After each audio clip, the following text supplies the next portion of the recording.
Love that I have an opportunity to change my hair. Because what happens is that I wear my hair back most of the time. Like I put it back in a bun. I love putting it back in a bun. And then people see me, they say, yes, ma'am, And I'm like, okay, I got a little bit of gray showing here and that kind of thing. Go get my hair done, pull it back. People still say yes, ma'am. But when I wear my hair down, people don't say yes, ma'am, because they perceive me differently, but based on how I look. I'm wondering why in the book of Revelation, Jesus thought it was important to include in what John wrote a description of Jesus Christ. I wonder if maybe Jesus did this in order for us to really know what he looks like. Maybe he wants us to know what he looks like. Certainly, if we look back in the book of Daniel, we see the description of Jesus, and we see pretty much the same thing that we're going to see in the book of Revelation. So for some reason, we have at least two instances in Scripture where Jesus is described, and I think anything in Scripture is significant, right? So then let's look at what Jesus said. How Jesus presented himself and what John said he looked like. So we are starting in the book of Revelation. We're still in chapter 1. We're going to get through chapter 1 eventually. But we're walking together, guys, and it's morning and we love each other, so it's going to work out just fine. So then, if we are examining, let's just start at chapter 10. And among the lampstands was someone like a son of man, dressed in a robe reaching down to his feet, and with a golden sash around his chest. The hair on his head was white like wool, as white as snow, and his eyes were like a blazing fire. His feet were like bronze glowing in the furnace, and his voice was like the sound of rushing waters. In his right hand he held 7 stars, and coming out of his mouth was a sharp, double-edged sword. His face was like the sun shining in all its brilliance. So, I just find this absolutely fascinating. I think the first thing that we can come to understand and that I think is fascinating is in verse 13. We're seeing someone like the Son of Man walk among the lampstands. As we've already talked about, the lampstands represents the church. But this is interesting when it says someone like the Son of Man, because when we think, and if you pull up images of angels and you pull it, we think about what this looks like. But it's very, very significant here to me that he begins by saying the Son of Man. In other words, he's looking like a human. Jesus in heaven looks like a human.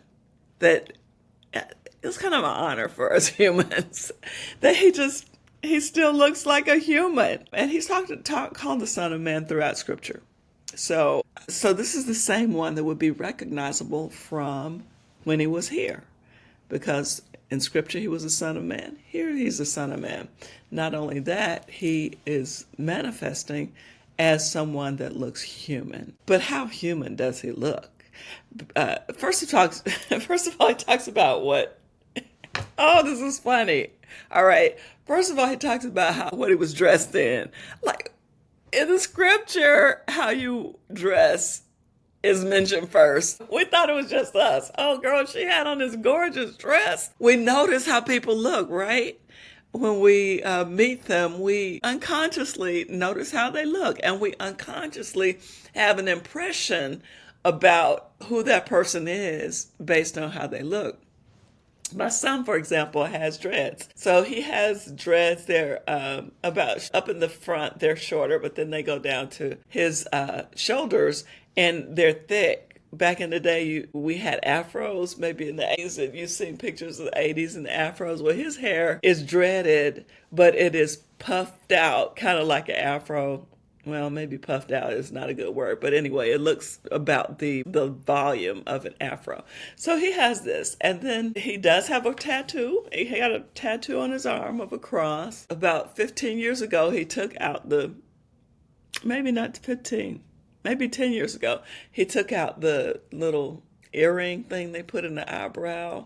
I mean, he used to box. He works out like three hours a day. And so when people see him, they feel intimidated. As a matter of fact, one person told me, I saw him and I didn't know who he was and I felt intimidated. I'm like, what do you feel intimidated by this guy for? Let me tell you, this man talks about Jesus. If you give him an opening in a conversation, he's going to talk about Jesus. He loves the Lord and a gentle spirit. He would give you the shirt off his back if he thought you needed it. Just this really gentle, loving man.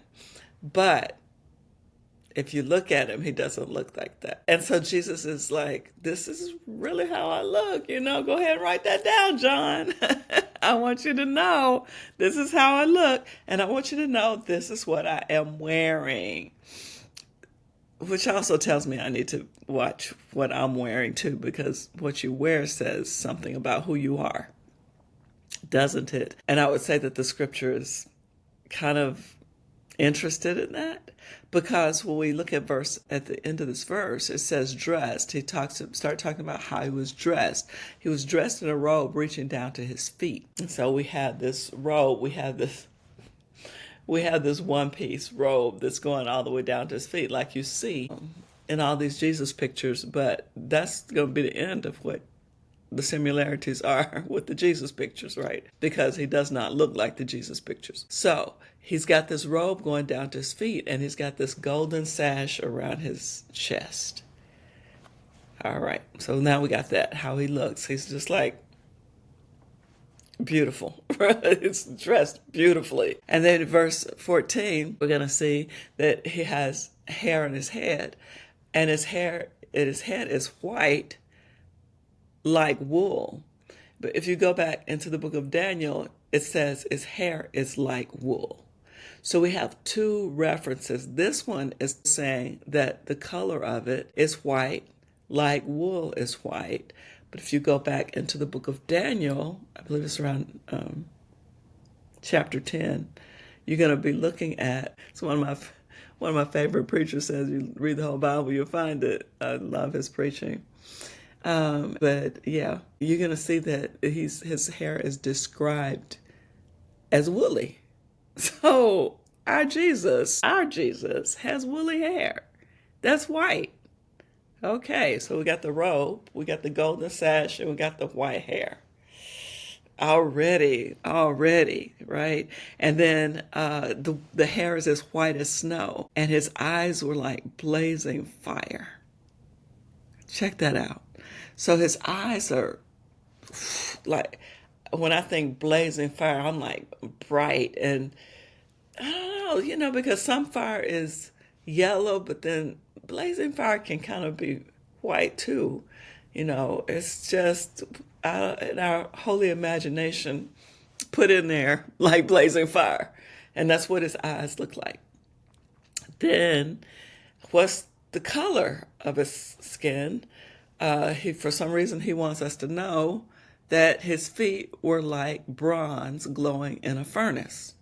So if you can have bronze.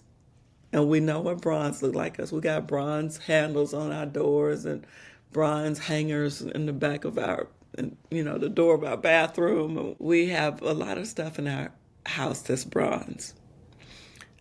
But this is bronze glowing in a furnace.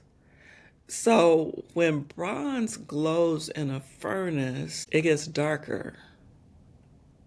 So, and it looks hot too, but it's dark. Now, back in the book of Daniel, you're going to see that his arms are going to be described as bronze. So this is not what we see when we see pictures of Jesus, but it is how he looks. Hair is white, look like wool, but real white. His eyes like this blazing fire. I really, I like that. I like in some ways it doesn't say what his color of his face is. But we're going to see a description of his face. We're going to see, wow. All right. So then his feet are like this bronze, this kind of darkish bronze, glowing in a furnace. And his voice was like the sound of rushing waters. Just pull up a YouTube video and put in rushing waters and see what that sounds like. Or there's this other app called mynoise.net, and you put in like what do you call it? Maybe a little donation or something like that, but it's really inexpensive. It's really good for people with autism. If you know somebody with autism that really gets distracted, or they are noise sensitive and they need that noise, just an aside. Yeah. So his voice is like the sound of rushing waters. You do that and listen to what rushing water sounds like. So he's going to be articulate. You're going to be able to understand everything he's saying, because John's going to write all the stuff that he's saying. I don't know how John listened to all that because that's a lot of rushing waters. Y'all have to forgive me. Maybe I don't wake up good enough. But so his voice is like the sound of rushing waters, and in his right hand he held 7 stars. So he's got some pretty significant hands, because his hands had 7 stars, and out of his mouth was a sharp double-edged sword. You know, I used to think my dad's mouth was a double-edged sword, because my dad, oh my gosh, have you ever met anybody like that? Like, they can be kind, and they are kind, but if you come at them wrong, they will cut you. Their mouth will cut you. Oh. But you come at them right, you're not going to feel the edge of that sword. But if you come at them, don't do that. That's not healthy for you. And I look at Jesus like that. I'm looking at his mouth. Like, we're going to be all right. But don't come at me wrong. Like, do not. I don't play. I'm serious. I'm serious about my people. I'm serious about my women. I'm serious about my men. I'm serious about my children. I'm serious about my babies. And if you come at my children with your wicked ways, you are going to feel the edge of my sword. And it is not going to be pleasant. It's going to hurt. And this is what's coming out of his mouth. So his words can help you. But once he's spoken, he's spoken. And you go aside. He already told you what he's going to do if you hurt his children. He already said that. What he said, it's better for you that a millstone be tied around your neck and you be tossed in the sea. And people just hurt children for no reason and think that God is not going to do anything about it. Come on. Because his mouth is a double-edged sword. And this is like the face. The face was like the sun shining in all its brilliance. You can't even look at the sun in all its brilliance. You got to put on some glasses to look at an eclipse. So when it talks about his face, like, this would make you fall down. Like the sun, you can't even look at him because it's shining and so bright. And there's some lyrics to a song that says, isn't he beautiful? Face shining like the sun, bronze arm, bronze feet, dressed magnificently. Eyes, oh my gosh, eyes blazing fire. Hair white like wool and woolly. This Jesus we got. Girl, please. This is nice. Okay, see you next. Well, actually, I'll talk to you tomorrow. Okay, bye-bye.